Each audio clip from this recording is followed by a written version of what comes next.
చెప్పమ్మా ఎక్కడ నుండి వచ్చినావు? అదేది మల్కాజిగిరి ఏం పని మీద వచ్చినావు ఇందాక? ఇల్లు కోసం.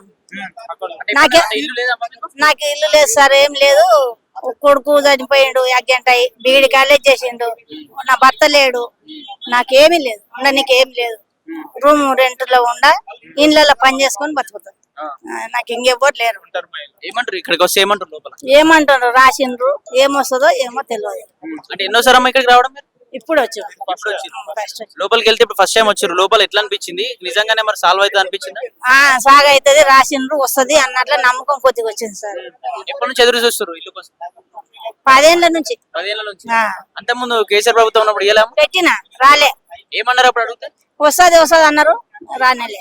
వచ్చిన వాళ్ళకి వచ్చింది, ఉన్న వాళ్ళకే వచ్చింది, మాకు అసలు లేని వాళ్ళకి ఏం లేదు. అడిగినా మరి మీ ఎమ్మెల్యే సంబంధించిన లీడర్లు? నాకెవరు తెలియదు అయ్యా, తెలియకనే ఇప్పుడు ఇడికి రమ్మ అంటే ఇడికి వచ్చాను. నాకెవరు తెలియరు, చదువు రాదు, ఏం రాదు.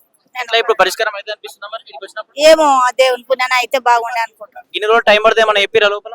ఏం చెప్పలే, కలెక్టర్ పోయి కలవరు అని అన్నాడు. ఇయ్యమని కలవమని రాసిండు, వెళ్తాం కలుస్తాం.